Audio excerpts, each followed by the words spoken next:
cos theta. अर्थात आपसे क्या दिया जा सकता है, अब आप ध्यान दीजिए। एक डायपोल को अनंत से एक समान वैद्युत क्षेत्र के अंतर्गत लाया जाता है। If a dipole is moving from infinity to inside uniform electric field and it's rotated at any elevation or angle theta, then total work done will be। तो अनंत से लाकर किसी कोण पर घुमाया जाए तो कुल कार्य क्या होगा, तो ये होगा। हो सकता है वो प्लस वाला पहले शो कर रहा हो तो यहाँ पर प्लस हो जाएगा। अब पीई को आप शो कर सकते हैं जैसा कि हमने बताया, तो यहाँ पर जो पीई जो लिखे हैं पी डॉट ई, ये आप शो कर सकते हैं। और वर्क, मान लीजिए कि वर्क की अगर हम ये वैल्यू पॉजिटिव ले लें, जैसे कि W इक्वल टू पॉजिटिव कोई वर्क, तो P डॉट ई ये आपको मिला। P आप जानते हैं डायपोल मोमेंट पढ़े होंगे, जो P है Q इंटू एल। एल को आप चाहे D लिखिए चाहे 2L, जो भी आप लिखते हो 2L के फॉर्म में भी लिखते हो तो लिख सकते हैं। तो ये वेक्टर क्वांटिटी है, ये स्केलर है, स्केलर इनटू वेक्टर, वेक्टर दिखाया गया है। तो यहाँ पर ये रिप्लेसमेंट है। ई आप जानते हैं इलेक्ट्रिक फील्ड इंटेंसिटी है, एफ अपान क्यू नॉट या क्यू न्यूटन पर कूलम या इसकी और यूनिट वोल्ट पर मीटर होती है। तो वर्क को हम यहाँ से भी सॉल्व कर सकते हैं। तो पी और ई का कोई फंक्शन दिया जाएगा और उसको आप लेकर सॉल्व कर लेंगे। जैसे P आपको दे दिया गया 6i plus 4j plus 10k, electric field intensity दे दिया गया 10i plus 6j plus 8k। आप डॉट प्रोडक्ट जानते हैं, अभी हमने समझाया था, तो वर्क डन आप यहाँ सॉल्व कर लेंगे। तो डॉट प्रोडक्ट का आपने देखा, ये सभी एग्जांपल्स हैं जो पूछे जाते हैं। और भी आपने पढ़ा होगा, जैसे कि किसी बार मैग्नेट को घुमाया जाए। मान लीजिए कि ये कोई बार मैग्नेट है, ये बार मैग्नेट है, इसको आप टर्न करा रहे हैं। कोई ये बार मैग्नेट है, इसको आप रोटेट करा रहे हैं। ऐसे देखिए ये रोटेट करा रहे हैं इस तरह का। तो यहाँ पर जो आता है टॉ इक्वल टू एम बी, यहाँ पर आता है कॉस थीटा के रूप में, तो या साइन थीटा के रूप में होगा क्योंकि ये तो टॉर्क वेक्टर फॉर्म में है, तो एम बी साइन थीटा के रूप में आना चाहिए। तो अगर साइन थीटा के रूप में आता है तो यहाँ पर आप क्रॉस चिन्ह का प्रयोग करेंगे। तो ऐसे टॉपिक बहुत सारे हैं, आप उसको देख सकते हैं। लेकिन वर्क के रूप में अगर आता है, ये मान लीजिए कि टॉर्क नहीं है, ये वर्क ही होना चाहिए, टॉर्क नहीं होना चाहिए, क्योंकि कास्ट के रूप में है तो वर्क रहा होगा। तो देखिए वर्क इक्वल टू मान लीजिए आ गया एम बी कॉस थीटा आ गया, तो यहाँ पर वही होगा जैसा अभी हमने बताया एम डॉट बी। तो यहाँ से आप इस तरह से ये सॉल्व करके निकाल सकते हैं। टॉर्क वाला फॉर्मूला रोटेट करने का कोई पार्ट आता है, उसको सॉल्व करने पर लिखा जा सकता है। तो आपने देखा स्केलर प्रोडक्ट के लिए किस तरह से हम इसका यूज करेंगे। अब रूल आप लिखते हैं कि रूल्स ऑफ स्केलर प्रोडक्ट, तो बहुत इजी है। आप टू वेक्टर्स के लिए ऐसे लिखते हैं A dot B equal to D dot A. तो आपने जो है A dot B equal to B dot A use किया, जिसमें ये आप कह सकते हैं कि ये कम्यूटेटिव लॉ को फॉलो करता है। तो कम्यूटेटिव लॉ को ये फॉलो कर रहा है यहाँ पर, तो कम्यूटेटिव लॉ आप इस तरह से आप लिख सकते हैं। इसी तरह से जो है इसमें A dot B dot C, तो A dot B dot C, या आप इसको इधर ले लीजिए A dot B dot C, तो ये जो है एसोसिएटिव लॉ का भी फॉलो करता है, एसोसिएटिव लॉ को भी फॉलो करता है। आप ये भी ले सकते हैं इसी तरह से जैसे कि A dot B plus C, तो आप इसको भी शो कर सकते हैं A dot B plus A dot C. तो ये डिस्ट्रीब्यूटिव लॉ को भी फॉलो करता है। तो इसको कह सकते हैं क्रम विनिमय, सहचर्य नियम और वितरण नियम का पालन करता है। तो दो सदिशों का अदिश गुणन क्रम विनिमय नियम, सहचर्य नियम और वितरण नियम का पालन करता है। और ये लिखा हुआ है, आप लोग कर सकते हैं।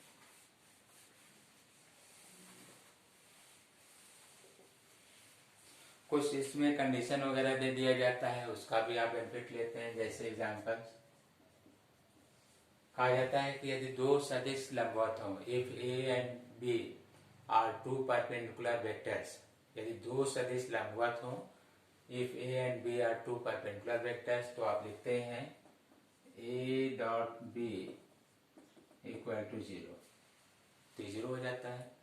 अब इस पर प्रॉब्लम कैसे दिए जाते हैं, तो जैसे वेक्टर ए का कोई फैक्टर होगा, मान लिया कि यहाँ पर जो है 3i plus B J plus 10k, ऐसा हमने कुछ लिख दिया। और आपको दे दिया B 2i minus 2j plus 4k, और कहा कि if vector A is perpendicular to vector B, A जो है बी पर लंबवत है, तो आप ए डॉट बी 0 कर दीजिए। A is perpendicular to B, then find magnitude of B. यहाँ नाम बी और बी से कोई कंफ्यूजन ना हो तो ये चेंज कर दे रहे हैं। इसको मान लीजिए कि यहाँ पर जो है ये एम है, then find magnitude of M, या एम को ही फाइंड करने के लिए दे दिया जा रहा है, तो इसको आपको डिफाइन करना है। तो जब एम को डिफाइन करना है तो इसका यही डॉट प्रोडक्ट लेके 0 दिखा दीजिए, हम सीधे ले रहे हैं। जैसे इसका मल्टीप्लाई कर लीजिए तो ये 6 आ गया, इसका मल्टीप्लिकेशन कर लीजिए 2m आ गया, इसका कर लीजिए प्लस 40 आ गया इक्वल 0। तो इस तरह से आप 46 इक्वल टू 2m या m इक्वल टू 23। आपने डॉट प्रोडक्ट लिया, देखिए ये 6 हुआ है, ये माइनस 2m हुआ है, ये 40 हो गया है। आप इसको ऐड कर लीजिए, इसको इधर ट्रांसफर कर लीजिए, 2 से डिवाइड कर लीजिए, ये सॉल्व हो गया। तो ऐसे इजी क्वेश्चंस भी कभी कभी आ जाता है, आपको इजी क्वेश्चंस मिलता है, आप आसानी से उसको सॉल्व कर सकते हैं।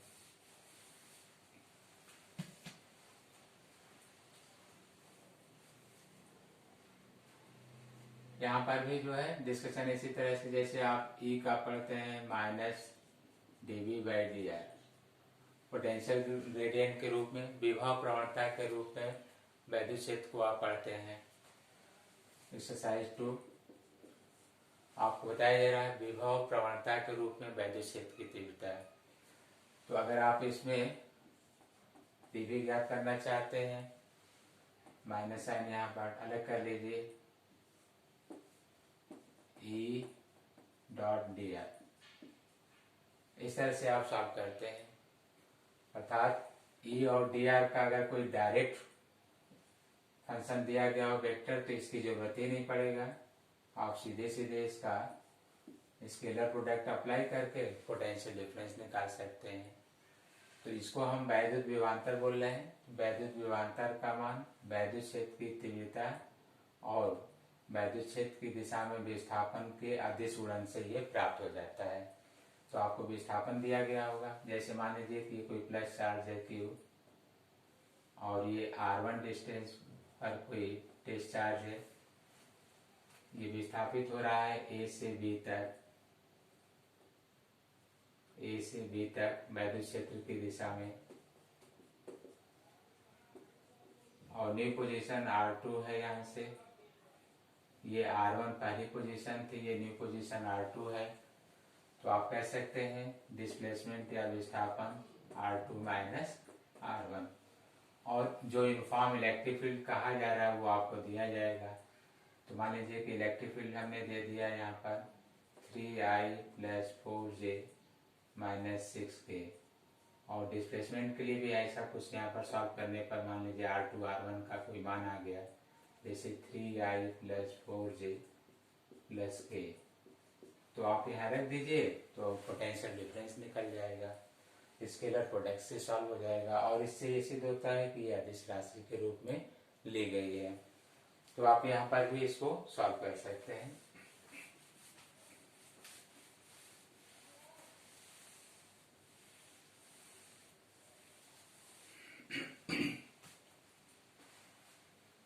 तो बहुत सारे टॉपिक्स हैं जो आप इसमें ढूंढिए, क्योंकि बहुत सारे टॉपिकों को एक साथ नहीं लिखा जा सकता है। हमारा प्रयास है कि आप इस तरह से मैक्सिमम चैप्टरों में छाट सकते हैं। हमने तो आपको 2-4 चैप्टर लेकर इसके एग्जाम्पल बता दिए हैं। आप चैप्टर को लीजिए, उसमें देखिए कहाँ तक जो है आपको वेक्टर और स्केलर का फंक्शन प्राप्त हो रहा है। प्रयास करिए, उसको एक साथ लिखते जाइए। हम आगे बढ़ते हैं। जैसे कि वेक्टर प्रोडक्ट आपको हेल्प कर दे रहे हैं, स्केलर प्रोडक्ट के बाद vector product, vector product of 2 vectors, vector product of 2 vectors. जैसे आप लेते हैं A क्रॉस B, तो इस पर भी आपको ध्यान देना है। A क्रॉस B में आप लिखते हैं A का परिमाण इंटू B का परिमाण sign theta into direction, unit vector या एकांक सदिश। इसको हटाकर आप लिख सकते हैं AB sine theta into N cap. ये दिशा को शो करता है, ये परिमाण है, ये उनके मध्य कोण है। एंगल जो लिया गया है वो साइन के फंक्शन पर है। तो आप ये कहते हैं वेक्टर प्रोडक्ट ऑफ 2 वेक्टर्स। इनमें से डायरेक्शन पर प्रॉब्लम आते हैं। जैसे देखिए एन कैप इक्वल टू, तो A क्रॉस B अपॉन, ये टोटल वैल्यू जो कहा जाता है, ये जो लिखा है मॉड, क्योंकि अगर ये हटा दीजिए तो मॉड ऑफ ए बी हो जाएगा।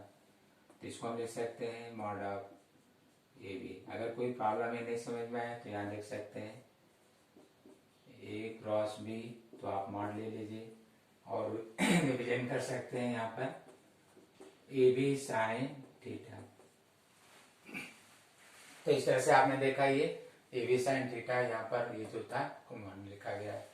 और ये क्या है यहाँ पर यूनिट वेक्टर, एकांक सदिश, यूनिट वेक्टर। तो ये प्रॉब्लम आपको दिया जा सकता है।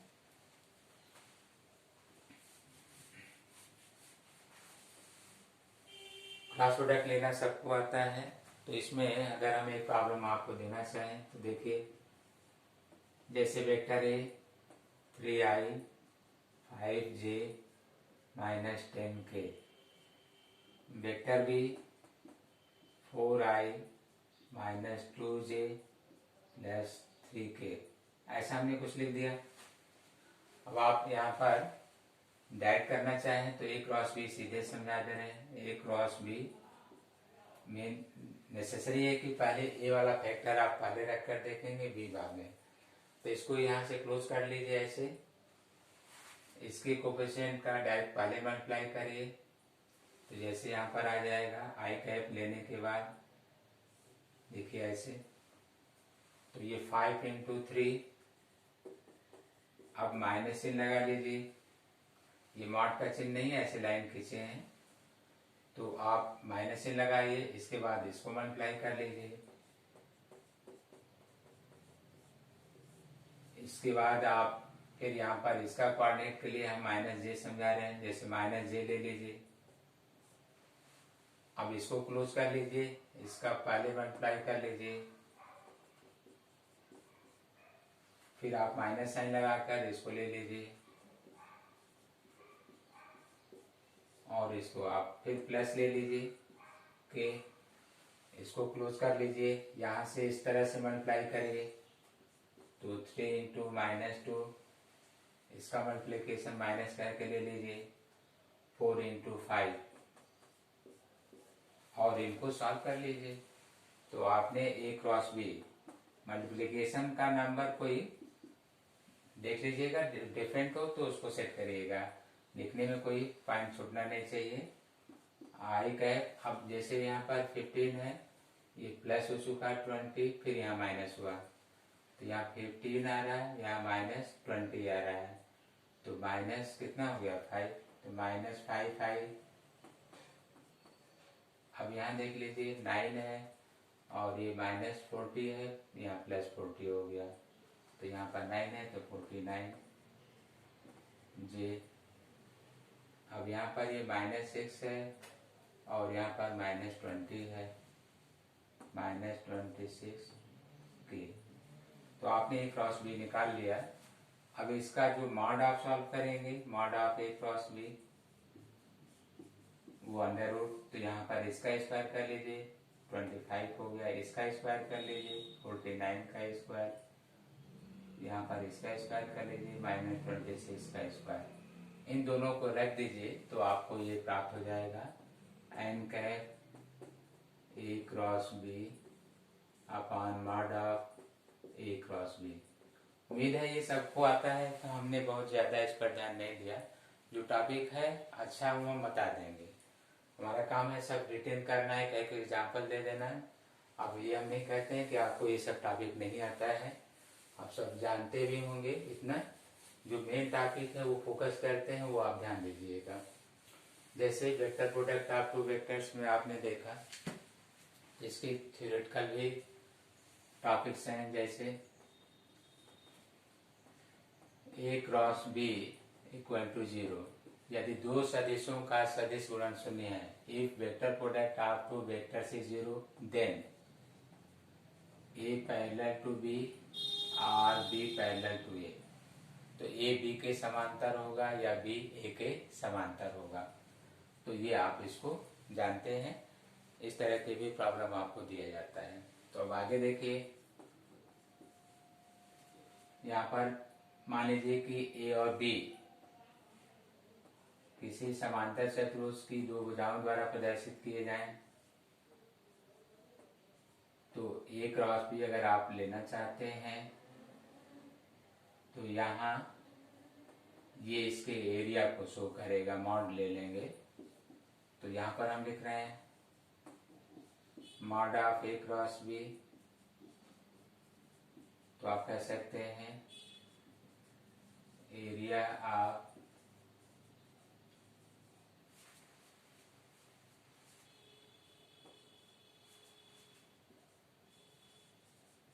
पैरेललोग्राम।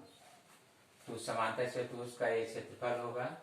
तो इस तरह से आपने देखा कि ये दिया जा सकता है, लेकिन अगर आप इसको डिवाइड करके ऐसे ले लें, जैसे ये ट्रायंगल बन गया इस तरह से, ये थीटा है तो यहाँ भी ये थीटा होता है, ये ए है, अगर बी है पैरेललोग्राम है तो यहाँ भी ये बी होगा, ये ए होगा। तो अगर आपसे कोई एक पोर्शन चाहिए, पहला या दूसरा, तो कहा जाता है, इसी में हम नेक्स्ट एक्सरसाइज लिख दे रहे हैं कि half of mod of A cross B, तो ये कहा जाएगा area of triangle, area of triangle. तो आपने देखा ये एरिया ऑफ ट्रायंगल को शो करेगा। सॉल्व का प्रोसेस समझाए थे वैसे लिया जाएगा, लेकिन आपको अगर डायगोनल्स वगैरह दे दिए जाएं, जैसे ये डायगोनल है, इसको D1 मान लीजिए, इसको D2 मान लीजिए, तो आप ये जहाँ पर ये हमने लिखा था एरिया, वहाँ पर ये भी हो सकता था 1/2 D1 क्रॉस D2। तो ये एरिया ऑफ पैरेललोग्राम, समांतर चतुर्भुज का क्षेत्रफल ज्ञात कर सकते हैं, जहाँ D1 और D2 क्या है, डायगोनल या विकर्ण है, डायगोनल या विकर्ण है जो समांतर चतुर्भुज के दिए गए हैं। तो आपने देखा हम क्रॉस प्रोडक्ट का यूज कैसे करते हैं। इसी तरह से आप जानते हैं टॉर्क निकालने के लिए जैसे आप डॉट निकालते हैं तो वहाँ पर जो है आर क्रॉस एफ का यूज़ किया जाता है, आर क्रॉस एफ का यूज़ किया जाता है। इसी तरह से अगर आप जो है टॉर्क के अलावा जैसे आप सर्कुलर मोशन में पढ़ते हैं तो वहाँ पर V equal to omega cross R, इसमें मिस्टेक होता है, हम आपको इंडिकेट कर रहे हैं। यहाँ पर गलतियाँ होती हैं, क्या होती हैं ध्यान दीजिएगा। V equal to R cross omega, तो ये रंग है क्योंकि ये नेगेटिव आ जाएगा और ये करेक्ट है, ये फंक्शन। क्योंकि रोटेशनल प्रभाव में जब भी ध्यान दीजिएगा रोटेशनल की बात आएगी तो पहले पार्टिकल का पोजीशन नहीं, एंगुलर पोजीशन या कोणीय विस्थापन आता है। पहले ये कोणीय विस्थापन, फिर बाद में ये रेखीय विस्थापन। तो इस तरह से हम पहले इसमें घूर्णन प्रभाव लेते हैं तो कोणीय विस्थापन की दर ओमेगा पहले आ जाएगा। अब इसके बाद फिर हम पोजीशन वेक्टर की चर्चा करते हैं। तो ये आपको ध्यान देना होगा कि यहाँ मिस्टेक होता है, आपको ये हम हेल्प कर रहे हैं। अब आपके लायक अच्छे टॉपिक में इसको देख लीजिए। ये आप जो अभी क्रॉस प्रोडक्ट में देख रहे थे ये बहुत अच्छा टॉपिक है। आपसे कहता है कि ये सॉल्व करिए किसी प्रॉब्लम में, जबकि आपको दिया होता है b की वैल्यू है 3i प्लस 4j, मान लीजिए r की कोई वैल्यू है 2i प्लस 3j, तो कहता है कि फाइंड ओमेगा। तो आप डायरेक्ट यहाँ नहीं सॉल्व कर पाएंगे, v यहाँ रखेंगे r यहाँ, ओमेगा सॉल्व ही नहीं होगा। अगर ओमेगा और r देते हैं तो आसानी से ये क्रॉस प्रोडक्ट से सॉल्व हो जाएगा। तो ये टॉपिक आपके लायक है और अच्छा टॉपिक है, तो यहाँ ध्यान दीजिएगा। इसको सॉल्व करने पर ये आता है r cross v upon R square. R square मतलब ये मॉड ले लीजिएगा, जैसे मॉड ऑफ आर जो लेंगे वो r होगा और वो स्क्वायर हमने लिया है, जैसे यहाँ पर हमने ले लिए तो आर स्क्वायर कितना आ गया 30। आर क्रॉस भी सिखाए हैं कैसे लेना है वो आप जानते हैं। तो ये चीज़ें जो है आपको हमने नया बताया और ये ध्यान दीजिएगा, कोई अलग से हमने प्रयास बहुत ज़्यादा नहीं किया, ये इसी से आया है। आप जानना चाहते हैं तो देख सकते हैं, इसमें हमने आर से मल्टीप्लाई कर दिया और यहाँ ट्रिपल प्रोडक्ट का फॉर्मूला अप्लाई कर दिया, जो ट्रिपल प्रोडक्ट का आप जानते भी हैं कि किस तरह से लिया जाता है, उसी को हमने अप्लाई कर दिया। जैसे यहाँ पर जो है r dot are omega minus यहाँ से जो है r ओमेगा डॉट आर, तो इस तरह से हमने ये यूज कर लिया। ये 90 पर होता है तो ये 0 हो जाएगा।